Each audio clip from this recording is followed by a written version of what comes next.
ओम शांति। आप सभी कुमारों का, भाइयों का, भिन्न भिन्न स्थानों से आए हुए भाइयों का, मैं ये कहूँगी राज ऋषियों का, चैतन्य फूलों का, आज इस बगिया में आप सबका स्वागत है, स्वागत है।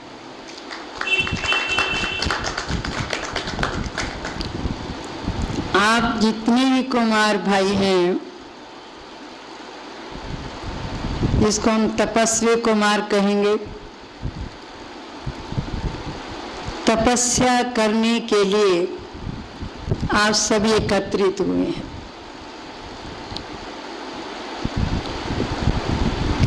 तपस्या में इतनी शक्ति है, इतना बल है, तपस्या के द्वारा ही जो हठ योगी होते हैं वो भी हठ के द्वारा, योग के द्वारा, हठ योग के द्वारा अनेक प्रकार की सिद्धियां प्राप्त कर लेते हैं। परंतु आप तो राज ऋषि हो।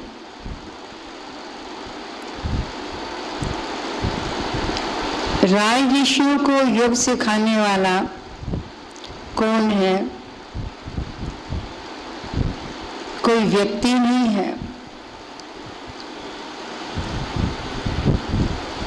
राज ऋषियों को योग सिखाने वाला स्वयं योगेश्वर परमपिता परमात्मा आकर के योग सिखा रहे हैं। और ये योग वो योग है जो सब योगों का राजा कहलाता है, इसलिए इसका नाम है राजयोग। और राजयोग के द्वारा हम अनेक प्रकार की शक्तियां, अनेक प्रकार के गुणों को धारण करते हैं। तो राजयोगी हैं जिनका अपनी एक एक कर्म इंद्रिय पर कंट्रोल होता जाता है। तभी जो कर्म इंद्रियों को संयम पर कंट्रोल कर लेता है, तो भविष्य में क्या होगा? कर्म इंद्रियों को जीतने वाला ही जगत जीत बन सकता है। अगर कर्म इंद्रियां कंट्रोल नहीं है तो हम जगत को कैसे जीत सकते हैं? इसलिए राजयोग के द्वारा, योग के द्वारा हमें एक एक कर्म इंद्रिय को तपाना है। अगर हम अपनी कर्म इंद्रियों पर कंट्रोल ही नहीं कर सकते हैं तो हम राजा किस बात के हैं? क्योंकि कर्म इंद्रियों के राजा तो यहाँ बनना है, क्योंकि स्वयं भगवान आकर के हमें योग सिखा रहे हैं। हमारे अंदर अगर शक्ति नहीं आती, बल नहीं आता, दूसरों को हम कैसे शक्ति दे सकेंगे? तो इसलिए सर्वशक्तिवान के साथ योग लगाने से हमारे अंदर शक्तियाँ आती हैं, बल आता है। तो सही मायने में देखा जाए, ये सोचना चाहिए हम कितनी भाग्यवान आत्माएं हैं।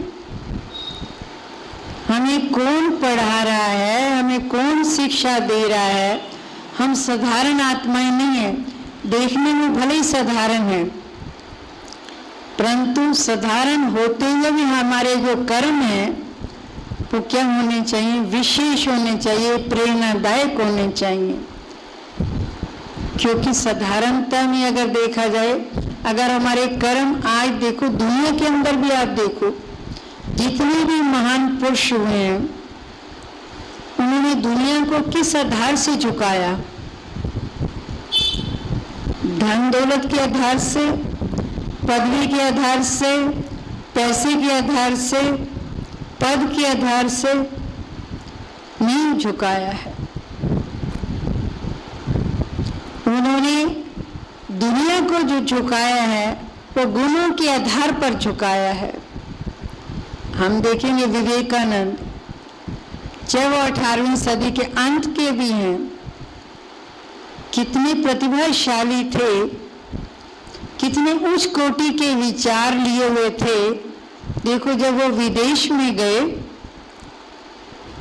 जब विदेशियों ने उनकी वेशभूषा देखी, बहुत साधारण वेशभूषा थी, गेरुए वस्त्र उन्होंने पहने हुए थे। उनका मजाक उड़ाने लगे विदेशी लोग कि भारतीय लोग कैसा पहरावा पहनते हैं, कैसे रहते हैं, कैसे इनकी वेशभूषा है। तो विवेकानंद ने जब उनकी ये भाषा, ये बात जब सुनी तो क्या बोला, उनके पास जा कर के कहा, भारतीय लोगों की पहचान वेशभूषा से नहीं है, साधारण रहने में नहीं है। भारतीय लोगों की जो पहचान है वो गुण, चरित्र के हिसाब से है, गुणों के हिसाब से है। तो विवेकानंद तो एक था जिसने भारत का नाम विदेश में जाकर के रोशन कर दिया। आप देखें, पवित्र कुमार है, तपस्वी कुमार है, और कुमारों के अंदर बहुत शक्ति होती है। वो अपनी, आप देखिए, जिस बात को कुमार ठान लेते हैं, पवित्र कुमार, आप देखिए दुनिया को झुका सकते हैं। जब वो जिन कुमारों को दुनिया के अंदर भी, आप देखिए भारत के अंदर इतने कुमार हुए हैं, इतनी महान आत्माएं हुई हैं, उन्होंने सारे विश्व के अंदर भारत देश का नाम ऊंचा कर दिया। और आप पवित्र कुमार, राजयोगी, ऋषि, और आपका तो पता नहीं ये 25 अगर हैं तो क्या नहीं कर सकते हैं। अगर एक व्यक्ति, महात्मा गांधी ने जब संकल्प ले लिया कि मैंने भारत को आज़ाद करा करके छोड़ना है, फिरंगियों से मुक्त कराना है, उनके अंदर जब आत्मिक शक्ति आई, आत्मिक बल आया, तब उन्होंने ये संकल्प लिया कि मैं भारत देश को आज़ाद कराऊंगा, अपना तन मन धन देश को आज़ाद कराने में सुहा कर दूंगा। और ये संकल्प इतना प्रबल था उनका, आप देखेंगे, देखने में तो वो दुबले पतले थे, पर संकल्पों में कितनी दृढ़ता थी, कितनी शक्ति थी उनके संकल्पों के अंदर। और उनके साथ कितने सेनानियों ने, कितने देशभक्तों ने देश को आज़ाद कराने के लिए, आप देखिए क्या किया, अपने जीवन की कुर्बानी कर गए। अगर वो लोग स्वार्थी होते, सेल्फिश होते, अपने परिवार के होते, तो आज हम आज़ाद देश के वासी नहीं होते हैं। तो देखा जाए, आज उनकी कोई कुर्बानियां कम नहीं थी, जबकि उनके पास भगवान का ज्ञान भी नहीं था। फिर भी उन्होंने जो विजय प्राप्त की, अहिंसा के बल, हिंसा के बल से नहीं, अहिंसा के बल से प्राप्त की। उन्होंने अहिंसा परमो धर्म कहा। तो हम लोग तो किसके बच्चे हैं? हम सर्वशक्तिवान के बच्चे हैं। उन्होंने तो फिरंगियों को बाहर भगा दिया, देश को मुक्त करा दिया। और आज जो आत्माएं बंधनों में बंधी हुई है, विकारों की जेल में पड़ी हुई है, उनको मुक्त कौन कराएगा? आप जैसे तपस्वी कुमार जब इन जंजीरों से मुक्त हो जाएंगे, विकारों के बंधनों से मुक्त हो जाएंगे, और विश्व पिता, जो विश्व का पिता परमात्मा है, जो विश्व का बापू है, उन्होंने तो देश से विदेशियों को बाहर किया। हमने जो अंदर, हमारे अंदर कितने फिरंगी घुस गए हैं, कितने आतंकवादी घुस गए हैं, किस बल से हमें बाहर निकालना है? किस बल से? हमारे जो दुश्मन हमारे ऊपर हावी हो चुके हैं, योग के बल से, दृढ़ता के बल से, पवित्रता के बल से। हमें ये संकल्प ले लेना है मन के अंदर कि मैंने जो बंधन, मेरे जन्म जन्मांतर के जो बंधन है, पिछले संस्कारों के जो बंधन है, बुराइयों के जो बंधन है, कमजोरियों के बंधन है, मैंने योग के बल से, तपस्या के बल से इन पर विजय प्राप्त करनी है। सिर्फ मुझे अपने लिए नहीं, मुझे अनेक आत्माओं को जो दुर्बल हैं, कमजोर हैं, शक्तिहीन हैं, उनको भी क्या करना है? पवित्रता का बल दे करके, शक्ति का बल दे करके मुक्त करना है। क्योंकि ये संकल्प हमें जितनी हमारे अंदर दृढ़ता होगी उतनी हमारे अंदर शक्ति आएगी। क्योंकि जब व्यक्ति एक संकल्प दृढ़ता से लेता है उसके अंदर बल आ जाता है। हमारा साथी कौन है?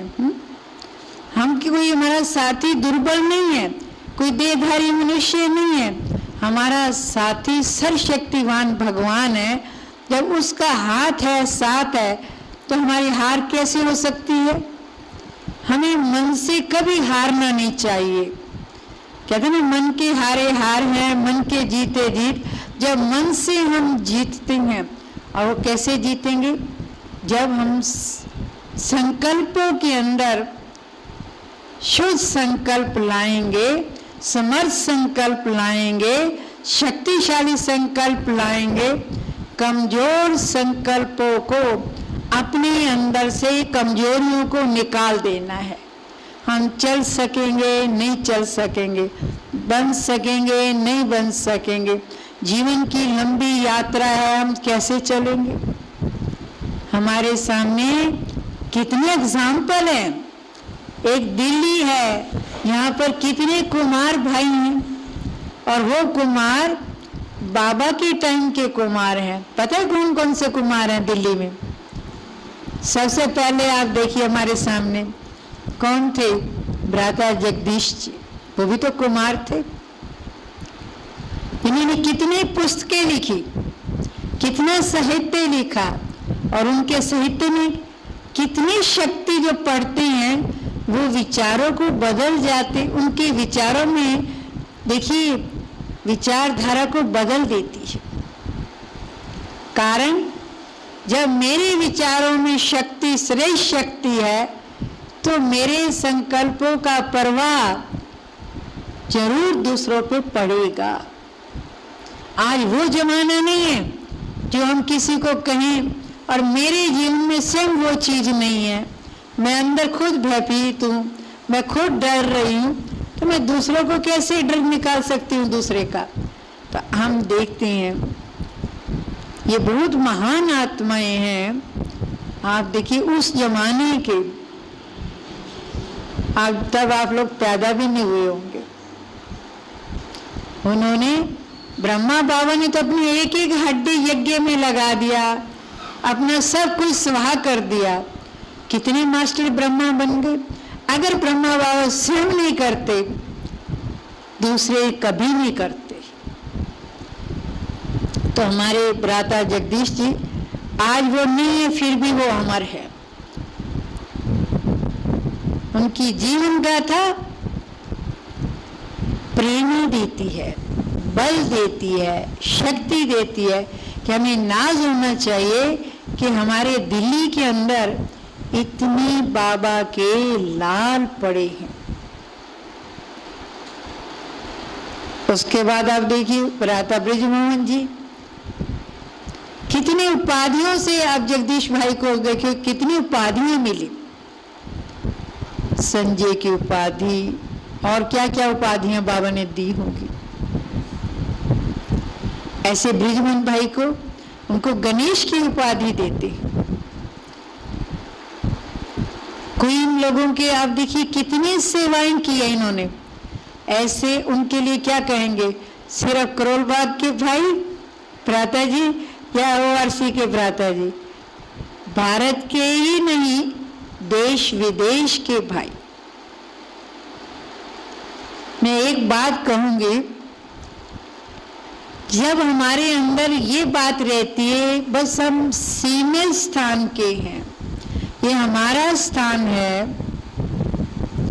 हमें यहाँ के लिए करना है। मैं ये नहीं कहती अपने स्थान के लिए नहीं करना है, सभी स्थान हमारे हैं। जितनी विशाल बुद्धि हमारी होगी, हमारे अंदर जितनी विशालता होगी, अपनापन होगा, सिर्फ हम अपने लिए नहीं है, हमारा जीवन सभी के लिए है। जितने भी आप देवी देवता बने हैं, कोई कहता है हे लक्ष्मी तू यहाँ की देवी है, हे हनुमान तू सिर्फ यहाँ का ही है? नहीं। अगर उसके मन में सभी के लिए अपनत्व की भावना है, प्यार की भावना है, सद्भावना है, श्रेष्ठ भावना है, तो दूसरों के अंदर भी उनके वो संकल्प शुद्ध पहुंचेंगे, उनको भी वो लगेगा वो हमारे हैं, हमारे हैं। अब आज हम देखते हैं जितनी भी हमारी दादियां हैं, वरिष्ठ हमारे भाई हैं, उनकी यादगारें सिर्फ 2-4 सेंटरों में नहीं है उनकी मूर्तियां रखी हुई, फोटो। गांव में देखो, कस्बों में देखो, शहर में देखो, हर स्टेट्स के अंदर देखो, क्योंकि उनके अंदर बाबा ने कूट कूट करके ये भावनाएं भर दी थी, आप विश्व कल्याणकारी आत्मा हो।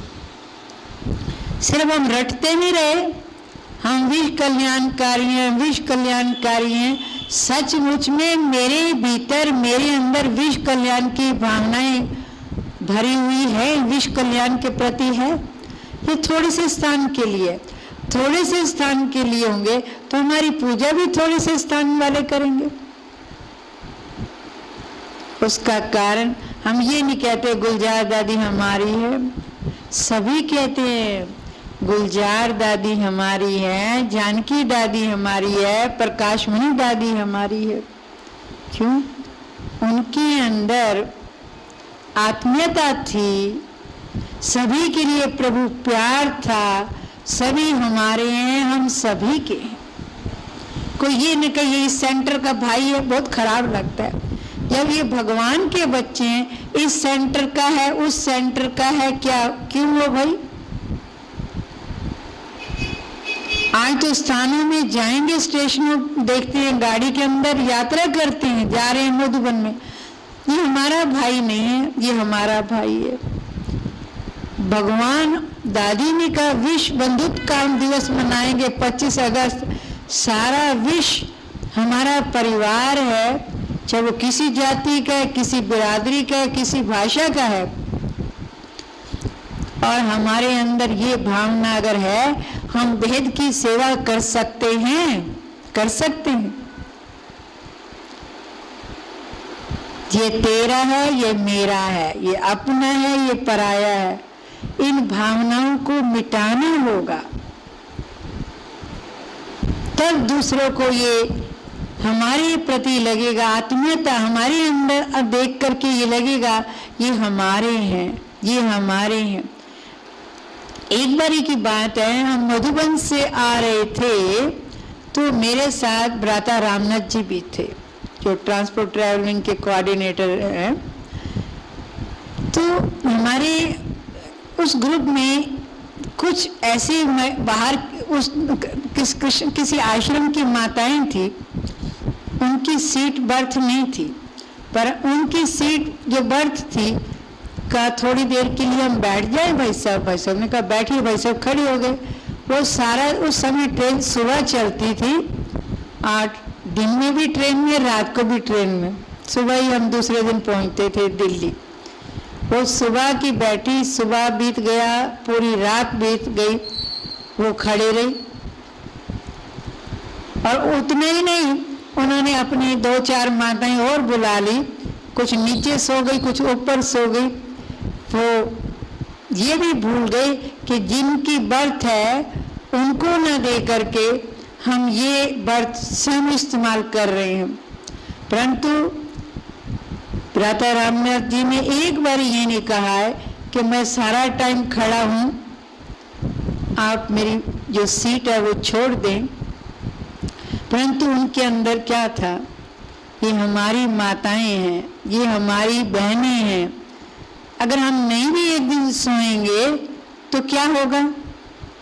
अगर मेरी माँ होती, मेरी बहन होती, तो हम क्या करते, उनसे ले लेते? नहीं लेते ना। ये भावना हमारे अंदर, संसार को हम अपना बनाना चाहते हैं, विश्व को अपना बनाना चाहते हैं, हमारे अंदर ये संस्कार आने चाहिए। तब हम सभी तभी सब दूसरों को लगे ये हमारे हैं, ये हमारे हैं। तो इसलिए कोई ये न कहे ये तो परिचय इसलिए लिया गया ताकि पता तो चले कि बाबा के अनन्य रतन कहाँ कहाँ से आए हैं, क्योंकि अभी शारीरिक परिचय नहीं था, स्थान का परिचय नहीं था, परंतु है तो हमारे भाई ना, चाहे कहेंगे भी हो। ये प्यार की हम भगवान के बच्चे हैं, वो प्यार का सागर है। हमारे अंदर दैहिक प्यार, शारीरिक प्यार नहीं होना चाहिए, पर रूहानी प्यार जरूर होना चाहिए। जितना हमारे अंदर रूहानी प्यार होगा उतना हम दिए गुणों की खुशबू दूर दूर तक फैलाएंगे। जो हमारे संबंध में आएंगे, संपर्क में आएंगे, तो क्या होगा, हम उनके कितना ही ज्ञान सुना ले, कितनी बड़ी बड़ी बातें कर ले, अगर हमारे व्यवहार में, हमारी कथनी में, करने में फर्क होगा तो हमारी बात वो स्वीकार नहीं करेंगे। करेंगे विवेक भाई? नहीं करेंगे ना। क्यों करें? मैं तो कहूँगी करने नहीं चाहिए। और मैं हमेशा सोचती हूँ भगवान के बच्चे हैं, वो कहती वो हमें देख रहे हैं, क्यों नहीं देखे? मैं तो कहती खूब ठोक बजा के देखे, ठोक बजा कर के देखे। क्योंकि अगर हम उनको कहते हम ईश्वरीय संतान हैं, हम अंदर बाहर साफ हैं। आज कोई गुरु भी किसी को बनाता है वो ठोक बजा के बनाता है, बनाता कि नहीं बनाता? एक बार कहते हैं कबीर जी काशी में रहते थे, तो एक व्यक्ति ने कबीर की बहुत महिमा सुनी, बहुत महिमा सुनी। तो कबीर तो गृहस्थी थे, कहा वो इतनी इसने ख्याति प्राप्त की हुई है, उसके मुझे दर्शन तो करना चाहिए। परंतु उसने कबीर को कभी देखा नहीं था, उस ख्याति दूर दूर तक सुनी थी। तो ढूंढता ढूंढता काशी में पहुंच गया, और कबीर क्या करता था, मटके बनाता था। और उस व्यक्ति ने आकर के पूछा, मैंने कबीर को मिलना है, कबीर कहाँ रहता है? शायद आप लोगों ने भी सुनी होगी। कहा वो फलानी जगह पर पुल के नीचे बैठा हुआ है, वहाँ बैठा हुआ है। तो वो वहाँ गया तो देखा कबीर को, परंतु कबीर कहा, मुझे कबीर से मिलना है, जबकि वो मटके बना रहा था। उसने सोचा भाई वो क्यों मटके बनाएगा, कबीर क्यों मटके बनाएगा, वो गुरु है, उसका काम ये थोड़ा है। फिर पूछा भाई मैं तो वहाँ गया था, वहाँ तो मुझे कोई मिला नहीं, एक साधारण व्यक्ति बैठा हुआ था, वो तो मटके बना रहा था। उसने कहा भाई वहीं तो था, वो वहीं पास में ही तो था, कबीर तो वहीं था, हाँ रहता तो वहीं है। कहते नहीं वहाँ कोई कबीर नहीं रहता। फिर दोबारा गया और उसके कंधे पर बैठ गया। वो बोला कबीर कहाँ है, कबीर कहाँ है? और जो दो चार मुक्के भी दे मारे। कब मैं क्या पूछ रहा हूँ, कबीर कहाँ है? फिर भी वो मुकरा, फिर भी वो चुप रहा।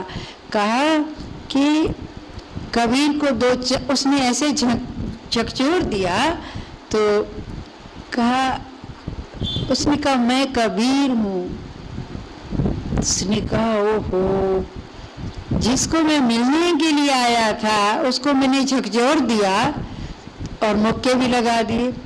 उसने कहा आप तुम एक मटका जो 50 रुपए का आता है या 10 रुपए का आता है, व्यक्ति जब उसको खरीदता है तो ठोक ठोक के खरीदता है ना, 10 रुपए वाला मटका, 20 रुपए वाला। आप मुझे गुरु बनाने के लिए आए थे, अगर आपने मुझे मुक्के भी मार दिए, अगर आपने मुझे झकझोर भी दिया तो क्या बड़ी बात है, क्योंकि गुरु ऐसे थोड़ा मुझे बनाते। पर मेरे अंदर वो सहन शक्ति है, मेरे अंदर उस आग के मारने की, आग के बोल, कड़वे बोल की सुनने की शक्ति है। तो लोग हमें कहते हैं आप ब्रह्मा कुमार कुमारियां हो, ब्राह्मण बच्चे हो, सिर्फ मेरे भाइयों हमारा उपदेश, हमारी बातें कोई सुनने वाला नहीं है। लोग हमें ठोकेंगे, गालियां देंगे, तिरस्कार करेंगे, अपमान करेंगे, करेंगे या नहीं करेंगे? करेंगे या नहीं करेंगे? फिर फूलों की माला किसको डालेंगे? आज जो लोग तिरस्कार करेंगे, हम लोग इस विलेज एरिया में, मुझे पूरा जीवन हो गया है, कोई गांव मैंने नहीं छोड़ा होगा।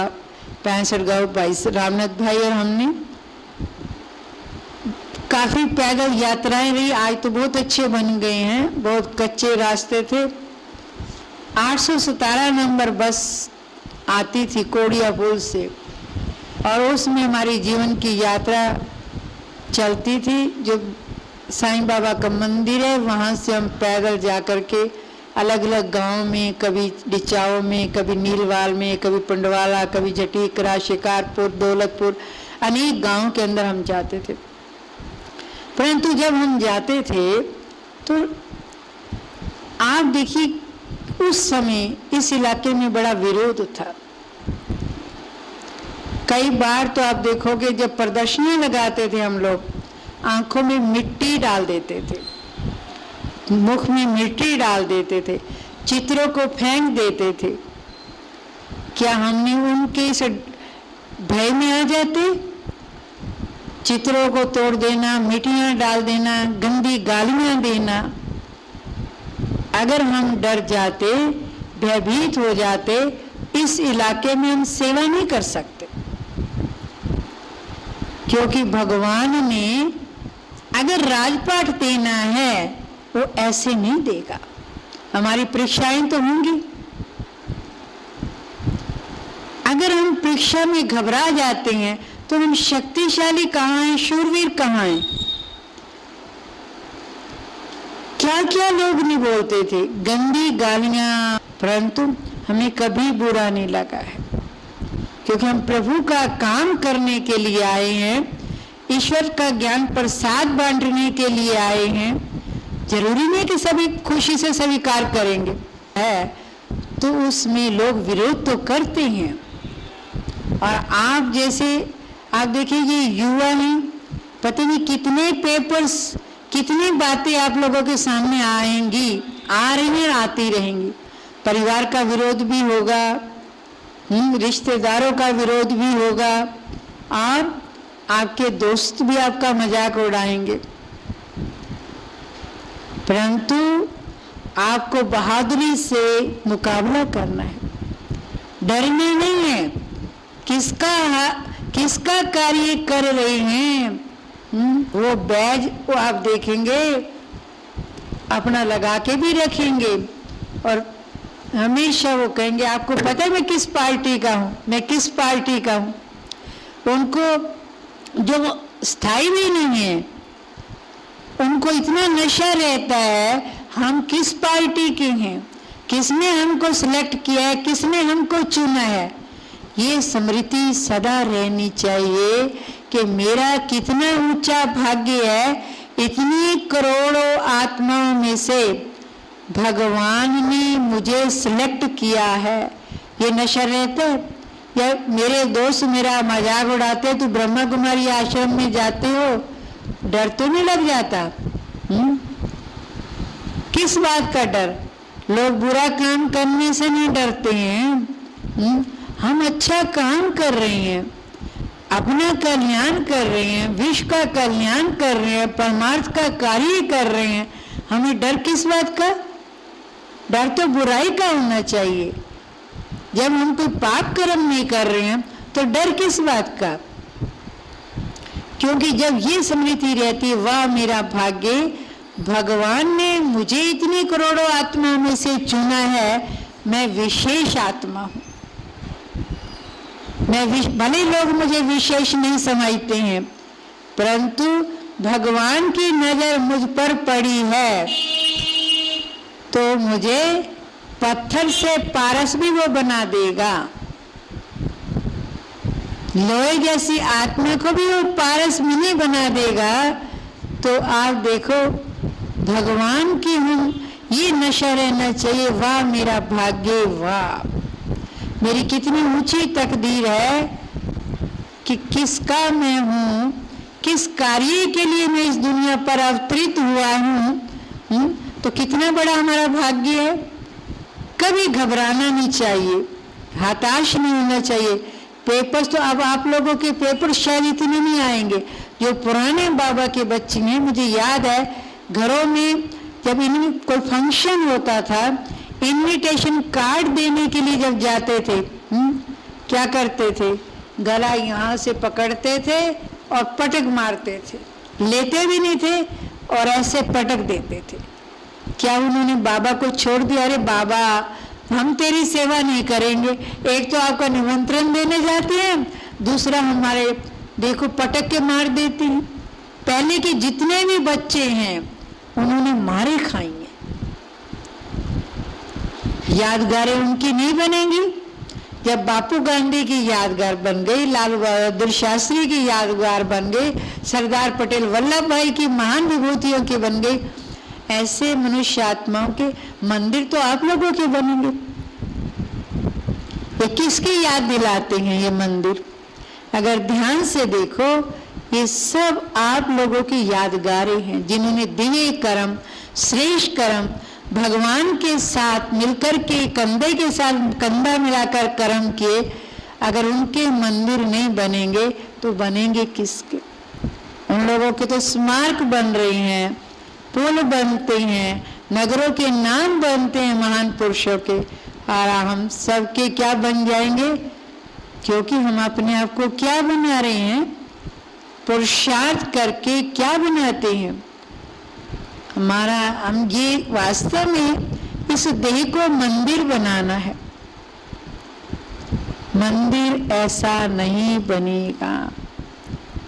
एक अक्षरधाम में भी हम जाते हैं ना, गए होंगे आप सभी, उसमें जाते ही क्या कहते हैं वो लोग? अंदर शुद्ध संकल्प लेकर जाएंगे, अच्छा चिंतन करेंगे, कोई नेगेटिव विचार नहीं लेके जाएंगे। वो तो मनुष्य हैं जो ये बात कहते हैं। हमें भगवान क्या कहता है? हे देव ऋषियों, देवताओं की संतानों, भगवान हमें कहता है ये शरीर को मंदिर बना लो। इसमें मूर्ति कौन सी आपकी? जब शरीर ही मंदिर बन जाएगा तो मंदिर की मूर्ति कितनी भव्य होनी चाहिए। तो भव्य कैसे बनेगी? बाहर से डेकोरेट तो करते ही करते हैं, अंदर से हमें सुंदर विचारों से सजाना होगा। हमें अपने आप से पूछना होगा, मेरे विचार कैसे चलते हैं? जब इस जड़ मूर्तियों के मंदिर में हम जाते हैं, मैं पूछती हूँ, क्या किसी के गंदे विचार चलते हैं? कितना भी नास्तिक हो, चोर हो, डाकू हो, मंदिर में जाके कौन से विचार चलेंगे?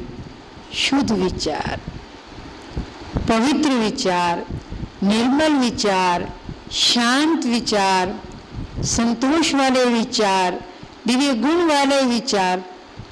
कारण क्या? जब जड़ मूर्तियों में ये चीज आज भी भरी हुई है, तो जब वो चेतन में होंगे, उन्होंने ऐसा अपने अंदर ये संस्कार बनाए होंगे, ऐसे गुण धारण किए होंगे, तभी तो जड़ प्रतिमाओं में आज भी वो दिव्य गुणों की सुगंधी मिलती है। क्या ये साधारण बात नहीं है? ये गुण आएंगे जब बाबा की याद रहेगी। चलते फिरते ये याद रहे, मुझे बनाने वाला कौन, मेरे जीवन का निर्माण करने वाला कौन, वो मेरी मूर्ति ठोक ठोक ठोक कर बना रहा है। रोज अपने आप से पूछना है, मेरे अंदर विचार कैसे चलते हैं? क्योंकि ये जो विचार हैं, जब बीज है मन में, जो संकल्पों का बीज चलता है, जब हम अंतर्मुखी बनेंगे तब हम उसको कंट्रोल कर सकते हैं। जब तक हम बाह्यमुखी हैं, हमारा संकल्पों पर कभी कंट्रोल नहीं होगा। कितने बड़े संकल्प चलते हैं, उल्टे सुल्टे संकल्प चलते हैं, चंचलता के संकल्प चलते हैं, व्यर्थ संकल्प चलते हैं। ये संकल्प हमें शक्तिशाली बनाते हैं, कमजोर बनाते हैं? मैं पूछती हूँ, ये संकल्प क्या बनाते हैं? हमारी शक्ति को क्षीण कर देते हैं। जैसे आपने कभी देखे जोक, किसी ने जोक देखी है? कहाँ होती है जोक? तालाब में होती है। अगर किसी जानवर को चिपक जाती है वो जोक, पूरा खून चूस लेती है, तब छोड़ती है। ये विकार भी जोक की तरह हैं। ये हमारी पूरी शक्तियां नष्ट कर देते हैं। जो नौजवानों के अंदर, युवाओं के अंदर, ब्राह्मण आत्माओं की शक्ति को क्षीण करने वाले ये नेगेटिव विचार है। अगर हमें राम राज्य लाना है, स्वर्ग लाना है, नई दुनिया लानी है, हमें अपने विचारों को सुंदर बनाना होगा। हे आत्मा, अपने आप से पूछना चाहिए, मेरे विचार नेगेटिव क्यों चलते हैं? मुझे तो दुनिया को समर्थ बनाना है, मुझे दुनिया को पावन बनाना है। मेरे मलिन विचार, पतित विचार, ईर्ष्या द्वेष वाले विचार, दुर्भाव क्यों चलते हैं? कैसा भी है, बुरा व्यक्ति भी है, अच्छे को तो सभी अच्छा बनाते हैं। कौन सी बड़ी बात है? बड़ी बात तब है, हम कौन से अच्छे थे? भगवान ने हमको, हम कितने निर्बल थे, कितने पतित थे, कितने दूषित विचारों वाले थे, फिर भी उसने हमारे ऊपर नजर रखी। मेरी एक लाल चद्दर होती थी, गुलाब के फूल थे, मैं उनको विद्यार्थी समझती थी। जितने भी फूल है क्लासरूम की चद्दर के, इतनी बड़ी चद्दर बिछी हुई है, ये सारे बाबा के बच्चे हैं। उनके योग लगाना कि ये इतने चैतन्य फूल है बाबा, अब तेरे घर में सचमुच में वो आ जाए तो सचमुच में आप मानेंगे। एक दिन मैं बाबा के कमरे में बैठी हुई थी, तो गांव के पास में बुडेला गांव था, 2-3 भाई आए तो डंडा लेकर के जैसे आए, क्योंकि ये गांव के जो लोग होते हैं इनका जो विचारधारा होती है बड़ी अजीब प्रकार की होती है। और उन दिनों में ब्रह्मा कुमारियों के खिलाफ भी बहुत थे, क्योंकि उनके अंदर ये था, ये अगर इन्होंने हमारे इस इलाके में बना लिया है तो हमारी जो बेटियां जाएंगी, हमारी पत्नियां जाएंगी, ब्रह्मा कुमारियां बन जाएंगी, तो घर कैसे चलेगा? मन में भ्रांतियां तो होती है। कई बार आप देखेंगे उस स्थान को उन्होंने आग लगाने की भी कोशिश की, बहुत विरोध भी किया, तोड़फोड़ भी की, परंतु बाबा रक्षक था, क्योंकि हमने तो बाबा को वो स्थान दिया हुआ था, तो उसका रक्षक तो वो ही होगा। अब तो वो बात ही नहीं है, अब अपना जो ज्ञान है पूरे विश्व में व्यापी हो चुका है। अब वो विरोध नहीं है जो आज से 45 साल 50 साल पहले विरोध लोग करते थे। अब तो ब्रह्मा कुमारियों को, ब्रह्मा कुमारों को लोग अच्छा मानते हैं। कितनी सेवाएं होती हैं, अगर हमारा आचरण अच्छा है, जीवन अच्छा है, व्यवहार अच्छा है, हमारे जीवन में सद्गुण है, तो हमें हमारे गुणों से सेवा हुई पड़ी है।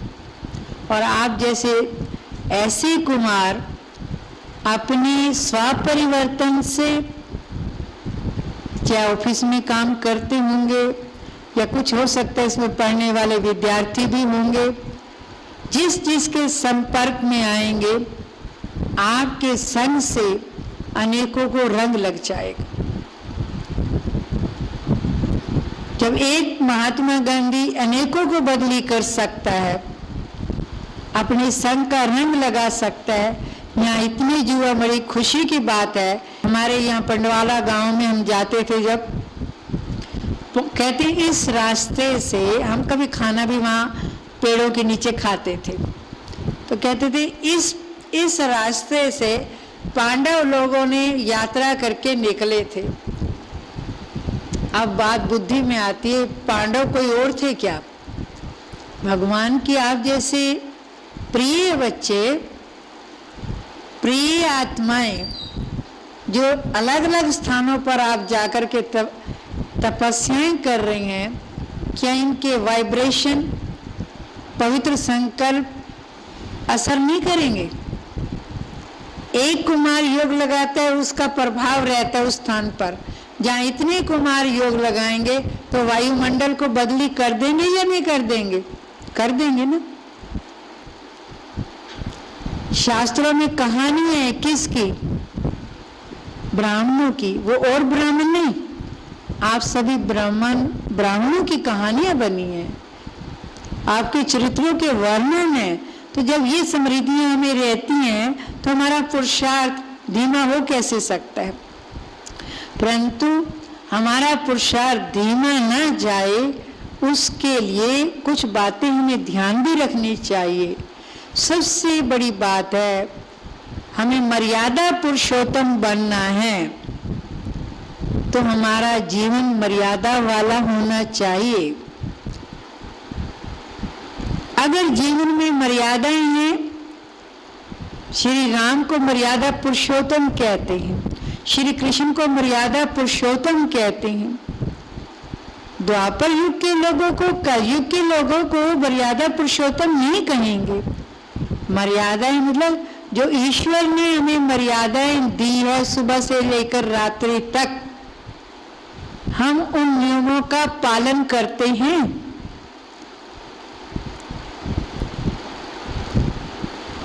पुराने बाबा के बच्चों में ये बात कूट कूट कर भरी हुई है। सुबह उठते ही या गुड मॉर्निंग करते हैं, ये तन किसके लिए मिला है हमें? अपने लिए जिए तो किस काम के? जीवन तो हमारा तब सार्थक है जब हमारा जीवन दूसरों के लिए, अपने परिवार के लिए हमने कुछ किया तो कौन सी बड़ी बात है? कौन याद करता है? कोई याद करता है? अगर जो लोग दूसरों के लिए परोपकार का काम करते हैं, जाने के बाद भी वो अमर हो जाते हैं, तो हमारा तन ये प्रभु का है, उसने अमानत में दिया हुआ है। फिर ये तन मेरा कहाँ लगना चाहिए? कहाँ लगना चाहिए? अब बाबा हमें आदेश दे, बच्चे तुम्हें इस सेवा पर जाना है, तो हम क्या करेंगे? कहते हैं कि क्या करें, मन तो बहुत करता है, मन तो बहुत करता है, फिर करते क्यों नहीं है? अगर एक तरफ बाबा आदेश देता है, दूसरी तरफ मुझे कहीं और से घर का आदेश मिल जाता है, तो मैं कौन सी बात मानूं?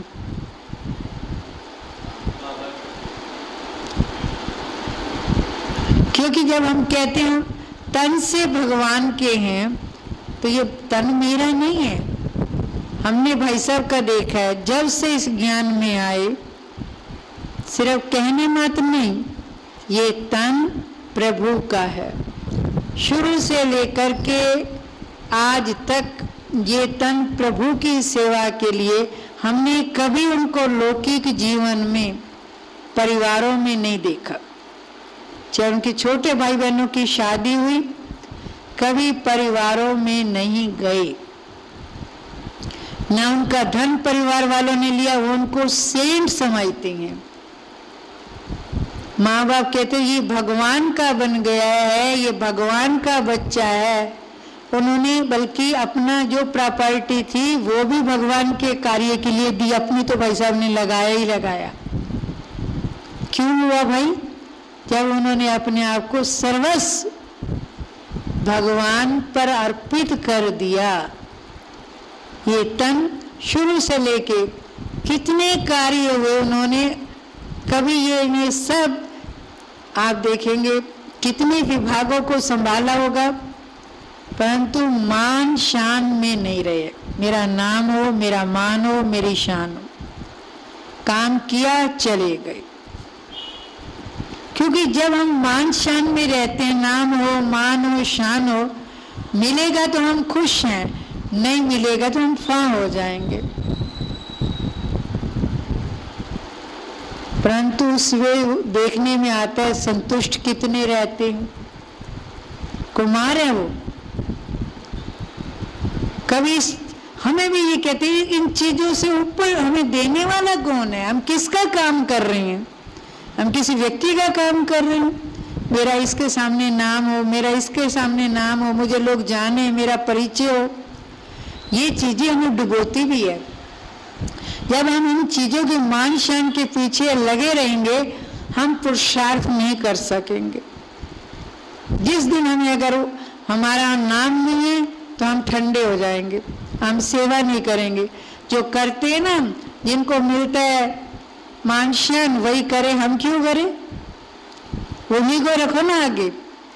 हम ये भूल जाते हैं। आप अच्छा काम करते चलिए, उसका फल तो कोई नहीं लेगा। जब मैंने किया है उसका फल मुझे मिलेगा, किसी और को नहीं मिलने वाला। क्योंकि जब हम ब्राह्मण बनते हैं, शुरू शुरू में तो हम खूब सेवा करते हैं, पुरुषार्थ भी करते हैं। धीरे धीरे ये चीजें जब आती है, हम पुरुषार्थ में ढीले हो जाते हैं। उसको पूछा, मुझे नहीं पूछा। उसको आगे रखा, मुझे नहीं रखा। अरे पूछने वाला तो भगवान है, वो पूछ रहा है, कितनों को पूछेगा? उसकी लिस्ट में तो मेरा नाम है। मैंने मनुष्यों की लिस्ट में क्या करना है? क्या इन्होंने मुझे राजपाट देना है किसी ने? फिर उससे मैं अपनी अवस्था क्यों खराब करूं? मुझे राजपाट तो भगवान ने देना है ना, वो ले लेगा हिसाब। कोई न्याय मेरे साथ नहीं करता तो न्याय करता वो है ना। क्योंकि इस समय तो मान लो मैंने ये चीजें प्राप्त कर भी ली, तो मुझे भविष्य में मुझे जितने भी, अगर मैंने अपने लिए ये त्याग नहीं किया है, मैंने सारी सुख सुविधाएं यहाँ भोग ली, वो मेरा पूरा हिसाब लेता होगा बाबा। मैं क्या क्या करती हूँ, एक एक क्षण का क्या क्या करती हूँ, उसने मुझे खुले भंडारे दे दिए। अब मेरी मर्जी है मैं इसको उड़ाऊं, मेरी मर्जी है इसको बचाऊं, मेरी मर्जी है इसको आगे बढ़ाऊं या आराम से रहूं। वो हमारा कणे कणे का हिसाब लेगा, उसके पास छिपा हुआ नहीं है। हम क्यों देखते हैं? किसको देखते हैं? अगर कोई देखने वाला है हम सहयोग देंगे, नहीं देखने वाला हम सहयोग नहीं देंगे। ऐसी भावनाएं मेरे भाइयों हमें ऊंची स्थिति में जाने नहीं देंगे, नीचे लाएंगे। क्या करना होगा? अगर हम सच्चे सेवाधारी हैं, हमें इन बातों से ऊपर उठना होगा। क्योंकि मान शान में रहेंगे तो हम कभी पुरुषार्थ में आगे नहीं जा सकते। नहीं तो हम देखते हैं इस समय युवाओं जितना कोई आगे नहीं जा सकता, कोई बंधन ही नहीं, कोई दीवार ही नहीं है। ये चीजें रोड़ा अटकाती है, पुरुषार्थ में बाधक बनती है, गुट बनाती है। हम कोई गुट बनाने के लिए थोड़ा भगवान के घर में आए हैं। हम तो ईश्वर को सहयोग देने के लिए, ईश्वरीय कार्य में सहयोग देने के लिए आए हैं। हमें किसी को नहीं देखना चाहिए। नहीं, एक खराब होगा, संग का रंग जरूर लगता है। अगर एक की अवस्था खराब हो जाती है तो दूसरे की अवस्था खराब होती है, तीसरे की अवस्था खराब होती है। हमने शुरू से देखा है ब्राह्मणों की व्यवस्था ऐसी होती है। मुझे याद है, मैं आपको हकीकत बताती हूँ। एक माता रोज क्लास करने वाली, बड़ी पुरानी, 20 साल की, अब तो एक्सपायर हो गया है, घर से आती थी, डेली क्लास करने वाली, इतनी लगन वाली, इतनी बाबा की सेवा करने वाली। उसकी कोई सहेली भी थी। वो सहेली जब रास्ते में आती थी उसको बिठाती थी, हम क्लास यहाँ मिल के कर लेंगे, बाबा के घर क्या करोगे जा करके, है तो ब्राह्मण। वो सोचती थी चलो यहाँ क्लास कर लेंगे। धीरे धीरे वो उसको चाय पिला देगी, नाश्ता करा देगी, तो बाबा तो भूल जाएगा ना, वो तो फिर वही याद रहेगा। तो मैंने कई दिन हो गए माता जी आ नहीं रही है, कहते हम क्लास तो फलाने के घर में कर लेते हैं, एक ही बात है। थोड़े समय ऐसे चलते चलते 1 साल में हमने देखा अवस्था चट हो गई। 20 साल की कमाई 1 साल में चट हो गई। संग का रंग कितना लगता है, वो दूसरी भी बैठ गई और वो भी बैठ गई। ये संग का, इसलिए मेरे भाई हम ये नहीं कहते आप लोगों का प्यार नहीं होना चाहिए। अगर एक ढीला होगा पुरुषार्थ में, कमजोर होगा, दूसरे को कमजोर बनाएगा ना। हमने कभी किसी ब्राह्मणों के घर में, जैसे आज तो पार्टियां हो रही हैं, पिकनिक मनाई जा रही हैं, और उस पार्टी में पिकनिक में क्या होता है, हंसी मजाक होते हैं, ज्ञान की थोड़ी बातें होती हैं। हमारी अवस्था पर असर होता है। जिसका हम अन्न खाते हैं मन भी वैसा बनता है, और धन कैसा है, उस कमाई का भी बड़ा असर होता है। मैंने बाल्यकाल से लेकर के कभी ना तो ब्राह्मणों के भले ज्ञान में चलते, हमने नहीं कभी किसी के खाया होगा। और धन भी जो हमारे ऊपर लगा, बहुत ईमानदारी एक तपस्वी आत्मा का। मेरे घर के सदस्य, परिवार के भाई मित्र संबंधी हमें उपहार देते थे, पैसा देते थे। जब तक मैं डिवोटेड नहीं हुई, मैंने उनका कभी नहीं लिया होगा, स्वीकार नहीं किया होगा, क्योंकि हमारे अंदर वो गया ही नहीं उनका। जो न धन गया है, न पैसा गया है, न वस्तुएं गई हैं, तो मुझे याद किसकी आएगी, किसकी आएगी। मुझे तो यही रहता था भाई साहब का कमाया ये, क्योंकि उन्होंने पहले ये कह दिया था ये मेरा नहीं है। हम स्कूल में पढ़ते, ये धन मेरा नहीं है, ये चीजें मेरी नहीं, ये प्रभु की अमानत है, उसने हमारे पास रखी है। ये चीजों ने बचाया हमें, माया से बचाया, बुराइयों से बचाया, किसी फैशन का, किसी पिक्चर का। हमने कभी कॉलेज लाइफ तक पिक्चर बुरा नहीं मानना, मैंने कभी टीवी चला के भी नहीं देखा होगा आज तक। और आज हम टीवी भी देख रहे हैं, और ब्राह्मण बच्चे पिक्चरें भी देख लेते हैं, इधर उधर खा भी लेते हैं। बाबा का बना हुआ है, लिम्का पी रहे हैं, कोका कोला पी रहे हैं, आइसक्रीम खा रहे हैं। तो अवस्थाएं हमारी कहाँ से बने, हमारा मन नहीं लगता है। क्योंकि जितना हम धारणा में रहेंगे, नियमों में पक्के होंगे, हमारी अवस्था में ये बातें मदद करती हैं। तो खान पान का भी ध्यान रखना है। और जो टीचर है, अगर कहीं भी हम जाते हैं, उससे छुट्टी जरूर लेकर के जानी चाहिए। क्योंकि हम ये नहीं है कि भाई बाबा की सेवा कहाँ मिली है, पर टीचर की छुट्टी तो होनी चाहिए ना। हम यहाँ जा रहे हैं, यहाँ जा रहे हैं, यहाँ जा रहे हैं, घर में भी हमें परिवार में इनविटेशन आएगा तो तभी जाएंगे, बिना इनविटेशन घर के हम चले जाएंगे।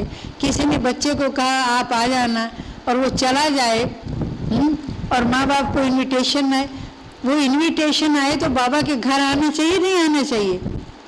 अगर उस छुट्टी से जाते हैं तो आप लोगों की उन्नति है। हमने देखा प्रकाश मणि दादी जी, हमारा ज्ञान सरोवर जब बना तो हमारे आर्किटेक्ट हमारे अविनाश भाई हैं, प्रकाश मणि दादी ने एक पत्र लिखा, सतीश बहन आपकी छुट्टी हो तो 2 महीने के लिए ये ज्ञान सरोवर का बना। तो उन्होंने मैप बनाया, नक्शा बनाया। तो आप, मैं, मेरे से बड़े हैं, वो मुझे कहें रात को तो हम हाजिर है ना सेवा के लिए। और देखो कितनी मर्यादा की बात है। और आज हम इन नियमों को तोड़ रहे हैं और बन रहे हैं मर्यादा पुरुषोत्तम। पता ही नहीं होता कहाँ जा रहे हैं, ब्राह्मण बच्चे कहाँ आ रहे हैं। इससे हमारी उन्नति नहीं होगी। हम दूसरों को स्ट्रॉन्ग, मजबूत बनाना चाहे, नहीं बना सकते। जब हम नियमों में बंधे हुए नहीं है तो संसार को, दूसरों को कैसे बांध सकते हैं। इसलिए ये ढिलाई हो रही है। जो आज हम इतनी मुरलियाँ भी सुनते हैं, इतने योग भी लगाते हैं, ताकत नहीं आती है। जैसे हम दवाइयाँ खाते रहें, ड्राई फ्रूट्स खाते रहें, फल खाते रहें, अगर वो दवाई हजम नहीं होगी, हमारा खून कैसे बनेगा। हमारे अंदर ताकत तभी आएगी जब हम मर्यादाओं में चलेंगे, नियमों पर चलेंगे। और सचमुच में ये बहुत बड़ी बात है। हमने देखा, हम गुजरात में जब रहते थे तो हमारी बहन ने, भाई साहब मधुबन आए हुए थे, तो उस बहन ने निमंत्रण दिया कि आप अहमदाबाद में आइए, बहन भी तो आई हुई है। भाई साहब ने कहा मैं ऐसे नहीं आऊँगा, मुझे मेरी टीचर जिसके साथ मैं आया हूँ उसकी परमिशन चाहिए, और यहाँ दादी प्रकाशमणि दादी, मनमोहिनी दीदी की छुट्टी चाहिए। तो वो उनको मना थोड़ा करते, जबकि वो 2 घंटे के लिए वहाँ गए। पर उस टीचर को हैरानगी हुई कि बहन को मिलना है। आज कोई पेरेंट्स सोचेगा कि हम अपनी टीचर से छुट्टी लेकर के जाएं, अपनी बेटी को मिलने जा रहे हैं, भतीजी को मिलने जा रहे हैं, बहन को मिलने। हमने देखा उनके जीवन में, कुमार जीवन में यह अनुशासन था, नियमों का पालन करते थे, बड़ों के प्रति रिस्पेक्ट थी, रिगार्ड था, बहनों के प्रति बहुत प्यार था। और ये जीवन की उनकी जो धारणाएं हैं बड़ी कूट कूट कर भरी हुई थी। यही कारण है जो पहले के कुमार हैं आज तक अचल हैं, अडोल हैं और मजबूती के साथ चल रहे हैं। तो मैं आप भाइयों को कहूँगी, मुझे बड़ी खुशी है कि आप कुमार ये ठान लिया है कि हमने पूरे दिल्ली के NCR के बहुत सेवाएं करनी है और सचमुच में इसको बहिष्ठ बनाना है, स्वर्ग बनाना है। और कैसे नहीं बनेगा, जब युवा ऐसा ठान लेता है तो वो क्या नहीं कर सकता है। उसमें आत्मिक बल होता है, ईश्वरीय बल होता है, तो सदा आपको ईश्वर का बल मिलता रहेगा। और ऐसे और आप लोग जीवन में तरक्की करें, हम ऐसी हमारी शुभ कामनाएं हैं, शुभ भावनाएं हैं। ओम शांति।